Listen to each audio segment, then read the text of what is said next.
In choosing to watch these documentaries, you've shown you are looking for something. Entertainment, companionship, or maybe you're looking for answers. If you agree, you should know your own reasons for watching are the very qualities cult watchers say help some cults in their ever-increasing quest for new members. People are much more at risk of being fodder for a cult than they suspect. It was almost like a planned kidnapping, you know, that's how it felt. It felt like I was not there out of my own free will. It might be a commercial cult, it might be a religious cult, it might be a self-help cult. They destroy your character, they destroy who you were. It's the mind games is the worst, you know? It's just all mind control.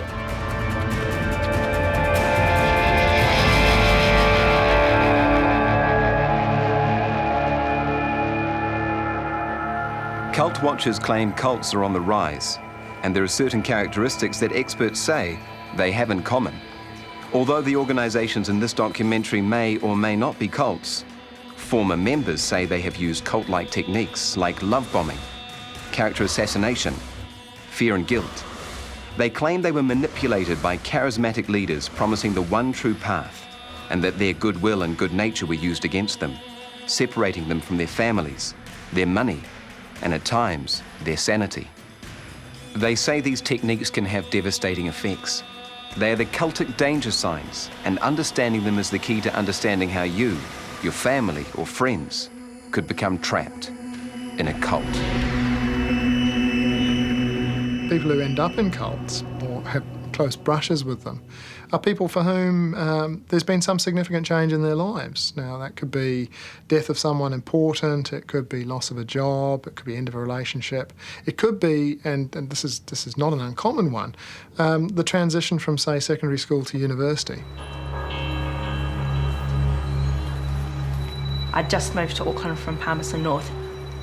I was walking through Newmarket and someone approached me. Hi, hello, how are you? And I thought, oh, this is great, this is God speaking to me, this is a new church. Are you a Christian? I went along and they were really friendly, so I thought, well, this is cool. I'll try this out for a bit. It was quite a different style church to the Anglican one I'd grown up in, but I thought, you know, let's give it a go. So that's how they got me involved. The International Church of Christ was set up in Boston, USA in the 1980s. It looked like a regular evangelical church, but was soon accused of using cult-like recruitment tactics. I'm an extrovert, I love meeting people. I was new to a big city and I felt like a small fish in a big pond. I didn't have a lot of family there. I was looking to make new friends, so perfect timing really. I was looking to meet people and they spotted that and they just went in for the kill. The first cultic danger sign is love bombing. It is a conditional love. You will be surrounded by new friends who will turn on you if you do not conform.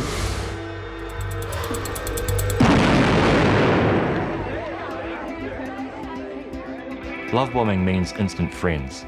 You join the group and instantly you have all these friends. And if you come from a real loving home or loving family sort of thing, you'd fit in with them. You know, you laughed at the same things, you cried at the same movies, you hugged each other all the time, you made food for each other, you saw somebody that was cold, you gave them your blanket, your shirt. What it is to be in a loving family. Walesi left Auckland to join a Branch Davidian sect. The group that ended with the deaths of dozens of followers in Waco, Texas was initially warm and welcoming. My elder brother was involved with them at the time. I was looking to hang out with people who weren't afraid of exploring their belief systems. And I thought, well, why not jump in, and got caught up in their lifestyle, which was vegetarian, or they made beautiful food. Lovely souls. Yeah. While the Branch Davidians follow the Bible, Scientology is based on the writings of science fiction author L. Ron Hubbard. It's a religious movement that uses counseling, known as auditing, to help free members from the limiting effects of past experiences and lives. Former members claim they also experienced love bombing. When you fall in love, you lose control of your senses. And this is like that. I'd never felt more loved in my life. You're the best person in the world. you have made the right choice. You're wonderful. Look how quickly you got through that course. You're amazing. You've got the idea of that. Oh, look what you can do now. Totally, totally love bombing, and it happens all the time when you first go in. Suddenly your phone just doesn't stop ringing. There's somebody from America wants to see you, and that can be very appealing. A friend of mine bought a copy of the book Dianetics. I was just intrigued because it promised to be able to get you to a state known as clear, where you'd be able to have total recall, have a IQ in the stratosphere, and you'd have no psychosomatic illnesses and no neuroses of any sort whatsoever. And, you know, that's something I'd like for myself, but also I thought, well, that'd be something I'd like to be able to help other people to achieve. I've always been an asthmatic, and I've always been told that Scientology could help my asthma. So I had a lot of auditing to do with that. We didn't have enough money to pay for any more courses because it's horrendously expensive. And so we were signed up on staff. We signed a 5-year contract, and we were trained, and I was trained to be an auditor, which is the word for counselling. Auditors are trained to use the E-meter, a device like a lie detector Scientology says can measure the energy and mass of the pictures in your mind and is designed to help subjects go clear. You go clear, you're not meant to have any psychosomatic illnesses anymore, you're meant to have a perfect memory. You sign these attestations and success stories to say that those things have actually happened to you. And then the next day, you're wheezing. And you think, oh, you know, there must be still some stuff there that we haven't found yet. And you don't want to be a fraud. You don't want to admit to people that you've attested to something that you haven't actually quite got. So you just kind of keep it inside. The loving welcome from a new group can hide its true nature. Lessons were learned in the 70s when an ordinary suburban Bible studies group in Christchurch developed into a heavily armed, apocalyptic cult living in a fortified compound. Camp David was a group of people who came together to worship God, in theory, and fellowship together. When we first got there, the men wore beards, women wore scarves and long hair.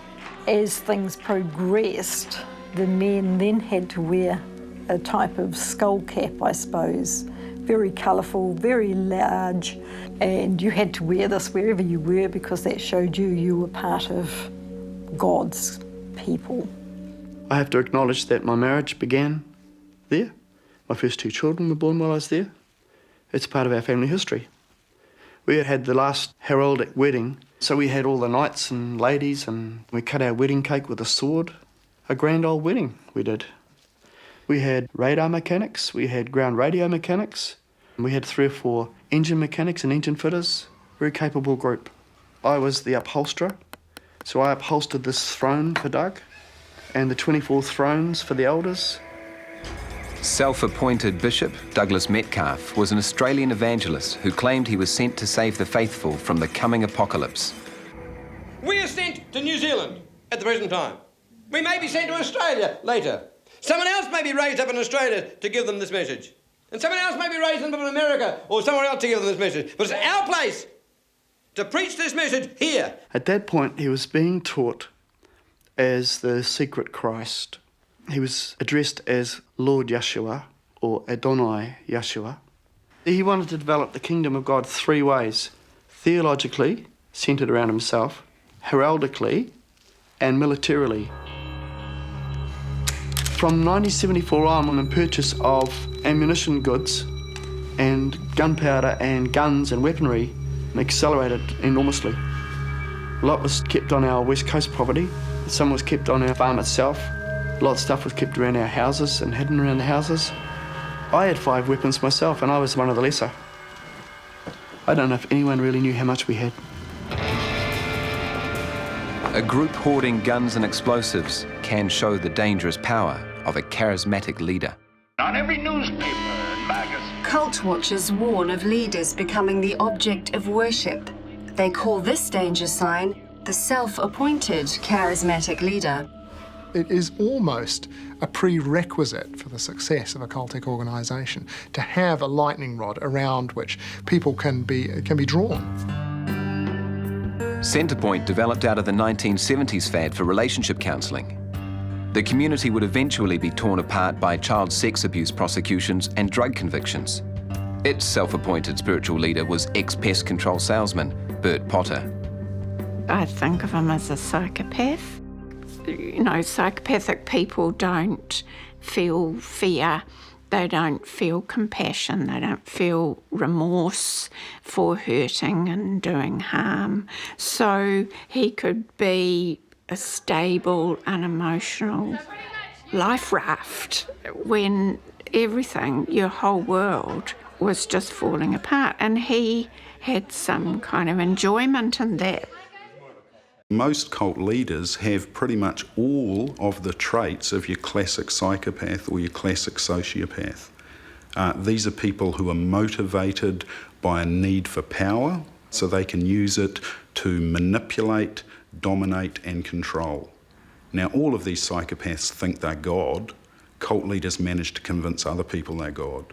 The group was growing. There were probably about 12 of us, and we all shared our ideas of our fantasy for the community. Like an interconnected village. And then Bert spoke up at the end and said, "You've all left out the most important bit. Not one of you has said that you're joining the community to be with me." And this is what's bizarre looking back. Why didn't I go, well, we didn't say that because that's not why we're joining? It's hard to explain what his power was, that everyone, quite able people, we're all professional or qualified in some way, all went, oh, no, we didn't. So that was a significant meeting at which he put himself in this power position, and we agreed to it. Bert didn't call himself the father, but he seemed like the strong one in all this emotional turmoil. People would quite often just sort of crawl across the room into his arms. So his charisma was very much hands-on, very personal. That's better. It was very childlike. It was just breakdown, breakdown, breakdown till you got into that childish, dependent state. And cults do that, create dependency. So that over a period of time, that feeling of, you know, I have to stay here, I can't leave. Self-styled guru and psychotherapist Bert Potter and his Centrepoint community are in trouble with the locals yet again for allegedly preaching and publicly practicing sexual freedom.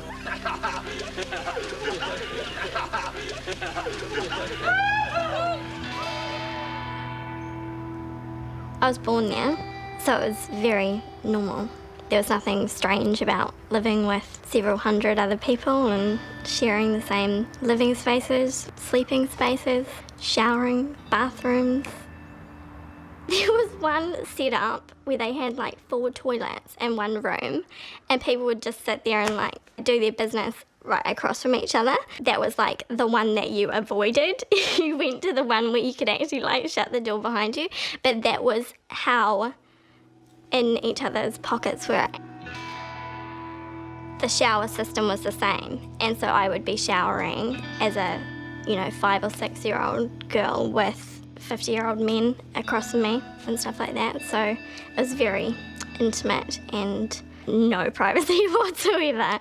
It was just, I guess, the philosophy that you should not have any of those boundaries, and if you felt uncomfortable about it, that was an issue in you. Yeah. Today, charismatic leader Neville Cooper still runs the 400-strong Gloria Vale community on the West Coast. Known to followers as Hopeful Christian, he was sentenced to 5 years prison in 1995 for indecent assault, including against his own son. The convictions have not damaged his status as their spiritual leader. My father is the God figure, so his word is law. It's either his way or the highway. The moment you leave, you're not his son. So that's how strong he believes. But if you go back there and go back under his control, you're welcome back into his fold. And most of these fundamental fanatical groups have these very strong thou shouts or thou are out.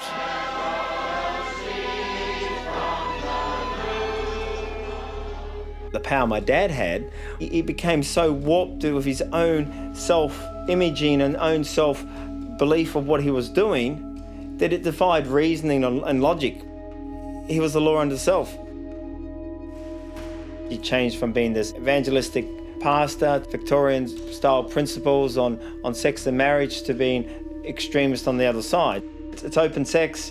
You can have sex with your wife all in one room together with 10 other people all watching. And then to have him have sex with your mother in front of you as a child growing up just blew me away. He doesn't at all see that he's doing anything wrong. It's sex education.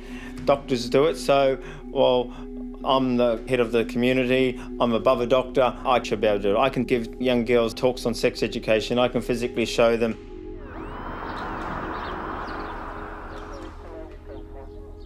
The simple fact of the matter that I saw my father and having 13, 12-year-old girls in his bed. I saw that with my own eyes. He sexually abused me. He would see that as, oh, it's my son, I was just helping him through something. As he always will tell you, God's law, which is his law, is greater than the law of the land. Because he feels he was following God's law and what he did, which was totally rubbish. Scientology's charismatic leader, L. Ron Hubbard, is rumoured to have said, "The way to make $1 million is to start a religion." This has been denied by Scientology. Lafayette Ronald Hubbard was an American, and he was a sci-fi writer. That's where he first started. So, yes, so science fiction. So you have to question a religion that comes out of science fiction, don't you? I mean, you do. And I should have, but I didn't. This whole idea that what's going on in his head is senior to anything else that could possibly be happening, where he has a right to determine the future history of not just planet Earth, but the whole galaxy. Now, because that's so foreign to Joe Citizen, you can't imagine that somebody would have that mindset. And so you're not expecting somebody to come along and screw with your life the way Hitler did and the way Hubbard would if he could.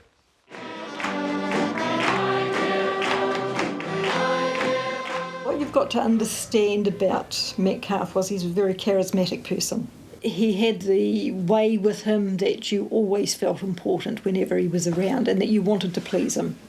We used to wash each other's feet, which was quite a humbling kind of thing to do for each other. You can imagine the effort and strive that people would want to be the one to wash his feet. And this particular woman, she was so desperate to wash his feet, but he'd already been done by somebody, and he'd had his shoes and socks on. So he put his shoes and socks and all straight into the bowl to protest at the same time, make a bit of fun. And of course, it brought the house down. And he would do something like that, and you'd have a great deal of fun. He was really a people pleaser, quite addicted to the approval and adulation of other people, to the point where I think that's really what got him. He developed the idea of the kingdom of God, and that the farm was the kingdom of God. It was really the kingdom of Doug. Another leader who saw his compound as his kingdom was David Koresh, who believed himself to be a branch Davidian prophet and was originally known as Vernon Howell. He was treated as a living prophet. He was a lovely young fella, just like me at the time, and we were having children at about the same time period as well. Overall, he was a decent person. Yeah. When he started calling himself David Koresh, and I had always seen him as Vernon Howell, that's when the teachings that he said was new, that was coming from God to him, that's when we sort of parted in terms of our beliefs. When people give of themselves and get to the point they say, well, I can't trust my own thinking, I'll let you do the thinking for me. And what you say is going to be okay, I'll back you up all the way. When that takes place, even in our own relationships, we have a problem. He taught about dying and then coming back. when he comes back, he'll come back to judge the world. Like other leaders, Koresh was convinced he alone knew the one true path to glory, a path which many at Waco followed at great cost. A group that tells you they are the only way to God or salvation are showing a cultic danger sign. Cult watchers call this the one true path. We were in the east waiting, we were his chosen ones, we were his prophets, and we were going to be there waiting for him in his glory when he arrived. Nobody else was going to be there, just us. So we were pretty special. It is almost always the case that a cult belief system is a fundamentalist one. It isn't just saying this is a way to think of the world, it is saying this is the only way to think of the world. Born into the exclusive brethren, the 7 sons of the Murray family see the one true path as a key part of their upbringing. When you're in the church, you think you're better than everyone else. You're happy, everything's all good in there. You're the group that's going to go to heaven. You're the elite ones. Everyone else is a worldly. We never ate with any other kids at morning tea time. We sat back in class. Everyone else went outside and had their morning tea and that, and we used to sit just on our own. The brethren are very judgmental. You judge other kids, you think, oh yeah, they don't know what I know.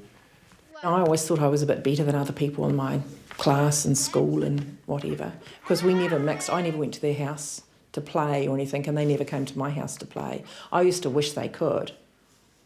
In fact, one time I invited a whole lot of girls to a party. It was my 8th birthday party or something, and I completely fabricated the whole story.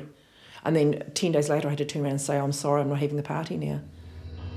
World leader Bruce Hale says the policy of separation, eating and drinking only with brethren, is based on scripture and distinctions between good and evil.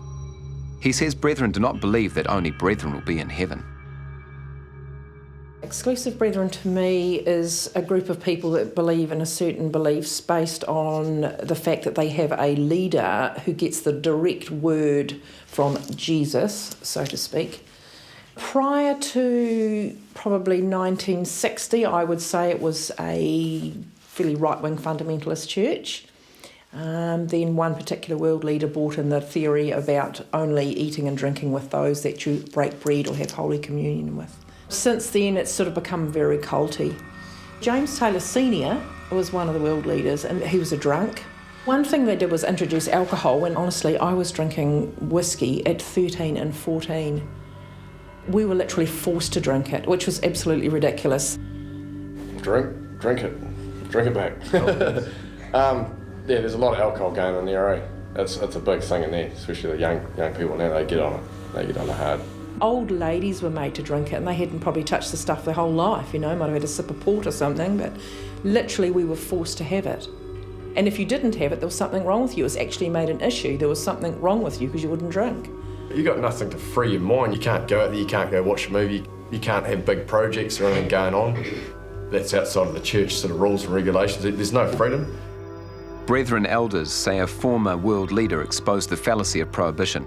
And while alcohol is available from a responsible age, moderation is promoted, and alcoholism is not common.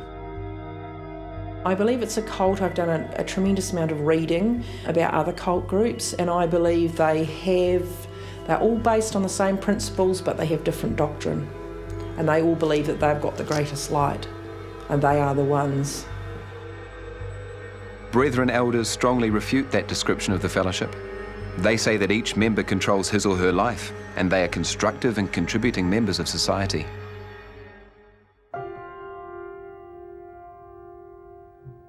One of the things that they would say is that, oh, there are lots of well-meaning people out there in those other churches, but you're only going to be saved as if you're a member of the International Church of Christ. Every other church is wrong. Yeah, we're the only ones that know the truth. They encouraged me to go into the church, and they, yes, you're a Christian, la, la, la. But then later on they said, well, actually, because you're not a member of our church and because you don't believe these specific things we believe, you're not. And that's one of the ways they can try and trap people to stay, because they're made to feel that if they're not in this group, then they're not a Christian and then they're not saved. And so it's all about fear and all about manipulation. The idea of binding yourself to the group has recently been used in the Destiny Church, when 700 members pledged allegiance to Brian Tamaki. I'll put this on the record, I think Destiny Church can be a bit borderline. and with some of the things that it does. His whole presentation of image, the adulation that's given to him by his members, the authority that he has. He tells his people, right, to come down and do a protest in Wellington. They're all here in force, all dressed the same. They have willingly given Brian their support and their commitment. And society can handle that to a degree because at the same time, certain lives, like in our group, which were quite bad before, are being transformed. How much further is this going to go before you start utilising the term cult? Doesn't seem to have enough of the necessary ingredients yet, but it's heading that direction. Brian Tamaki says that Destiny is an open church, not a closed community, and is no different to mainstream churches. You can't be a Christian and be a Scientologist because they think Christianity is actually something that's happened to us millions of years ago by aliens, implanting us with the idea of Jesus. Scientology states it honours and respects Jesus Christ as a great religious leader, and to say otherwise is untrue. It's easy when you're on the outside looking in to stereotype a belief system as being crazy. The thing that we lack, but the person in that context actually has, is that this isn't immediate. The first thing presented to them is not the idea that in fact your body is inhabited by a bunch of alien spirits who are actually causing all of the bad things that have happened to you. It builds up to that. Part of the Scientology indoctrination is to paralyse your critical intelligence. Have you ever castrated anyone? Of course not. So therefore, while you are connected with Scientologists, everything has to be positive. And if it's not, then there's a process that you need to introvert and find what you've done wrong to cause you to be critical. It is very dangerous.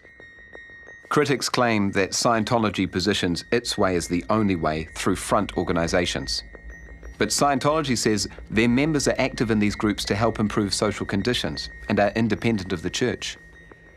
One such group, CCHR, aims to expose and eradicate the criminal acts and human rights abuses of psychiatry.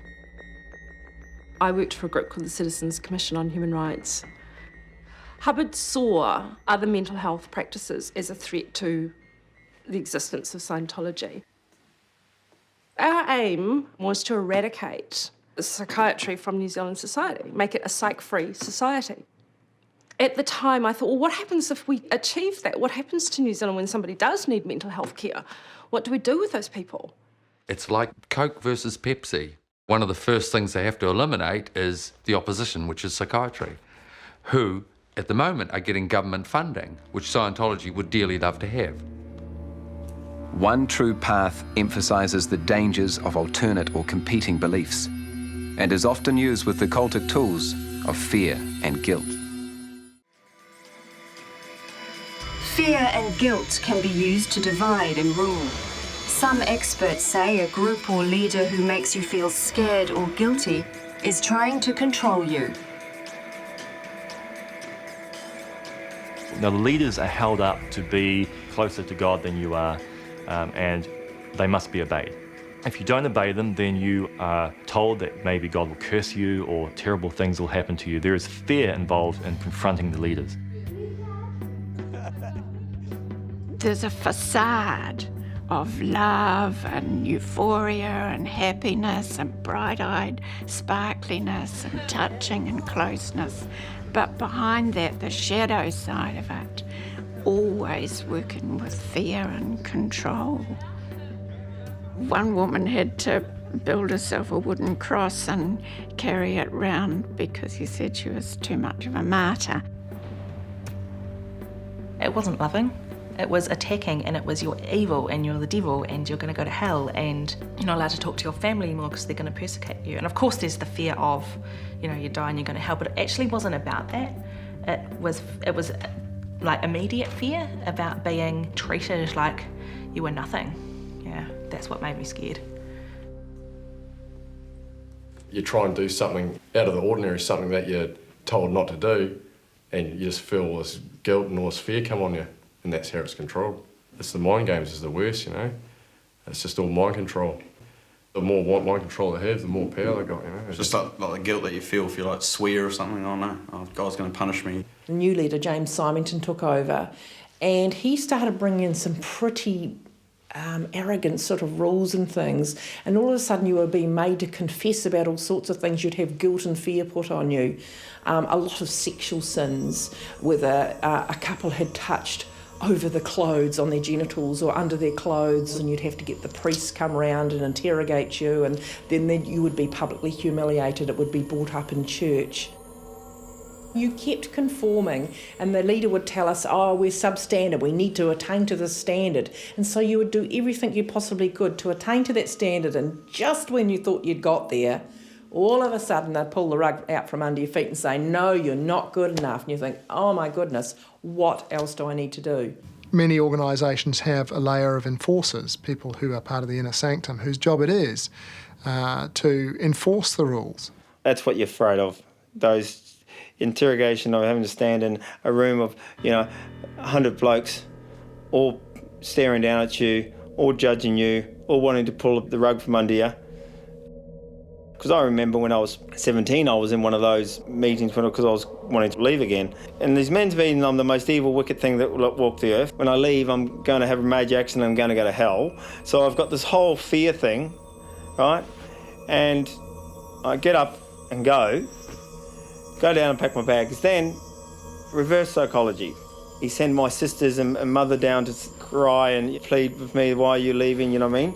By that time, it's, 10 hours later and I'm sheer exhausted, you break. So I conformed. The pressure went on to expand, sell, to get more people in, to get more money in, to sell books. I think the worst thing that happened to me at that time was I was pregnant with my son, and everything was measured in statistics. They were dropping for the counselling hours. L. Ron Hubbard's writings say if the statistics aren't going up, then there's a person in there actively suppressing. Jenny, I need you to explain about the stats. I was called to a committee of evidence, which is like a court. You're between a rock and a hard place. If you say, no, I'm not actively suppressing them, look at me, I'm here every day working my butt off for you guys, then you're saying the technology's wrong, which is actually worse. I'm beginning to wonder if you're doing it intentionally. But I am working really long days. The stats are down, Jenny. I'll never forget just sitting there thinking, how can you say that to me? I'm here every day for no pay, for 12 hours a day, working with people who are unusual to say the least. You actually begin to wonder if things have happened to you that you didn't know. When you were asleep, you don't know if you've actually been kidnapped by aliens and planted thoughts in your mind to destroy Scientology. You don't know. You don't trust anybody, you don't even trust yourself. So you're on the cans and you might have never had thoughts of leaving. If the needle's reading and they go, oh, tell me more about that, then the story comes into your mind, whether you're making it up or it's your imagination, and you have this memory and you say it all. I was 8 years old. I thought the world was going to come to an end. I stopped. And then you go, oh my God, I don't remember that happening, but it was there. Some organisations put potential members through a process by which actually it might sound like therapy, it might sound like trying to work out what we can do to help you, but actually a lot of it is organised around trying to get information that can ultimately be used to manipulate or to blackmail that person. Have you ever had adulterous thoughts? Yes, at times. Have you had an affair? Have you murdered people? Have you stolen money? Basically anything that anyone could have done that they perhaps wouldn't want everybody to know about. Scientology will tell you that it's kept securely in their, locked up things to be never shown to the public or never discussed or anything like that. And that's far from the truth. As soon as somebody gets out of Scientology and speaks out about it, they will, what they call, cull your folders, which means they go through looking for the stuff that you've brought out in your confessionals that would be embarrassing.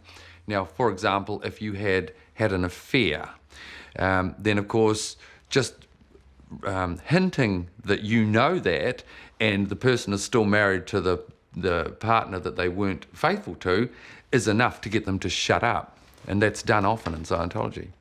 Scientology leaders say they do not believe that staff are made to feel guilty for leaving. nor that they are put under undue pressure to recruit or sell courses. They say the use or release of private information is strictly against the Auditor's Code, which requires auditors to treat communications with total confidentiality. They say the Church of Scientology has gone to considerable lengths to ensure that these records remain strictly confidential. But former members say character assassination was used to keep them silent, compliant, and destroy their self-esteem.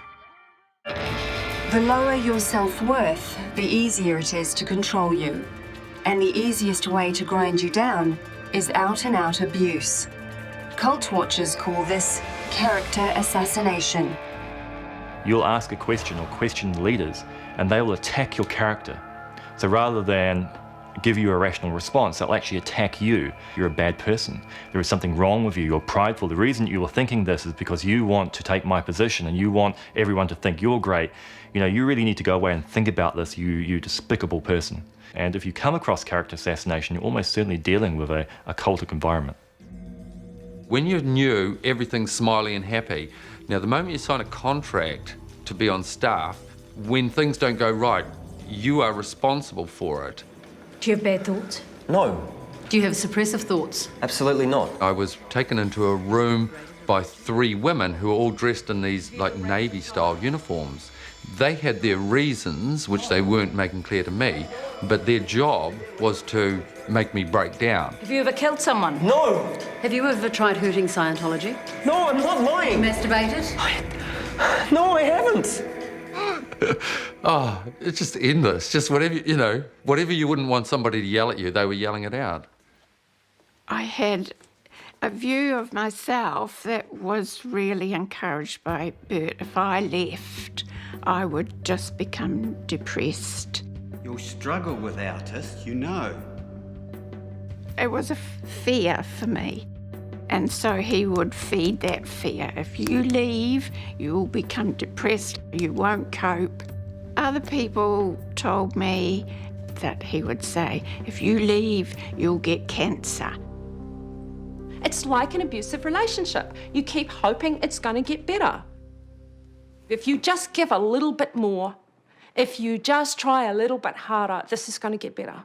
It's all your fault that he's cruel to you. It's all your fault that this is not working out. It is textbook abusive relationship material.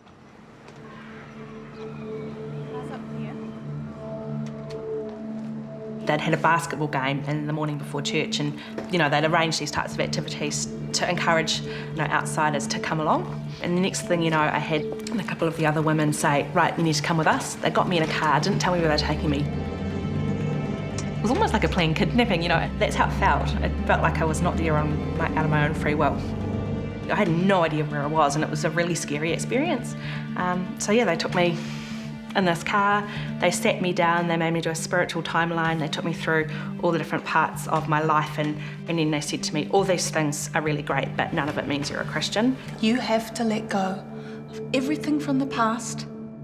Hell, Rachel. They started talking about how my parents were going to hate me for joining this group. They were going to go to hell, talking about all my different youth leaders I'd had in my past and how they were all going to hell. And I was stuck in this house. I had no idea where I was, and I was just in tears. And it's the whole breaking thing that they do. Then it's a case of we've broken you and now we're going to fix it. They looked at that as the catalyst for me then joining the church. For me, it was the catalyst to leave. It was the final point where I said, no, this is not cool. The Auckland Central Church of Christ has broken away from the ICOC and says it is no longer affiliated with those who operate in a controlling or cult-like fashion. At the Branch Davidian compound in Waco, Texas, David Koresh's character attacks on his followers led them to something far more serious. It'll come down to a gunfight. That was David Koresh's message. Last time I was there, he was waving an AK-47 around and pointing it straight at me, threatening my family. It's another way of brainwashing. Follow the rest of us, and no harm will come to you.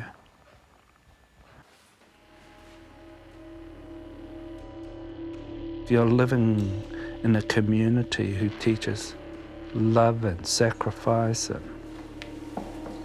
But they also taught a lot about war, which was a big part of David Koresh's teachings at the end. Most cults have this idea as central to their thinking that they're being persecuted by some outside force, and it's usually when this paranoia gets too big, this is when we see the real tragedies. Well, I knew where he was going. It was all in the teachings. And that was when I started seeing ladies being separated from their partners, and they lived in different quarters, and the men lived in different quarters altogether. And the separations of children and their parents. If somebody tells you this is okay because God says it's okay, and what they're saying is that, oh, you're allowed to go and have sex with a 12-year-old, and not just that one, and the mother, and, you know, and you carry on. Once you cross over that, you're in no man's land.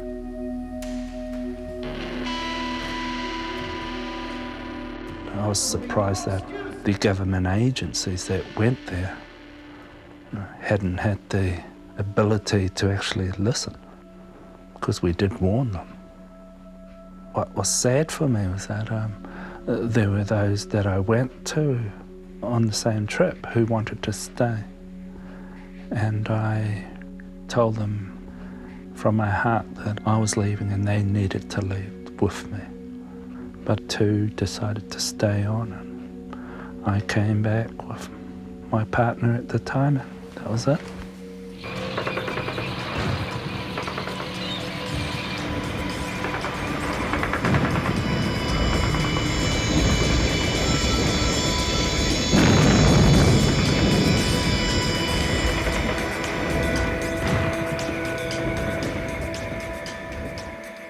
I don't blame him. I used to at one stage, but then it dawned on me that everybody that was there gave him the power to maintain that course. And if you're given the right to go down that direction by all those that are following, all those who think likewise, then that's the course you stay. But to see a lot of my family and friends die in there, children growing up without their parents, families who have been broken up, whole families who have died. All I saw was that their will to think consciously away from that environment would have made a huge change. In New Zealand, Camp David was also gathering weapons for Judgment Day. But former members believe 2 police raids and confiscations of stockpiled weapons helped avert a Waco-like siege for the God Squad. If it had a bit more focus like the chap at Waco did, it could distinctly have happened. He showed us a tape of Koresh at one stage and said we might have to defend this place, and that was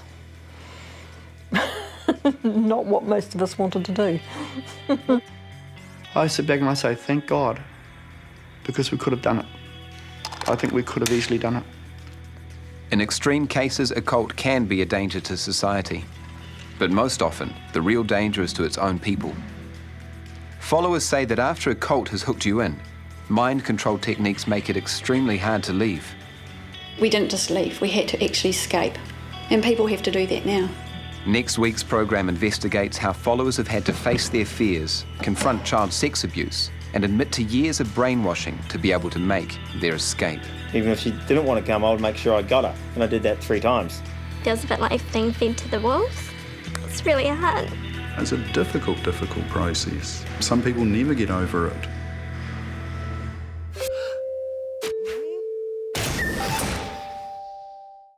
Supporting local content so you can see more of New Zealand on air.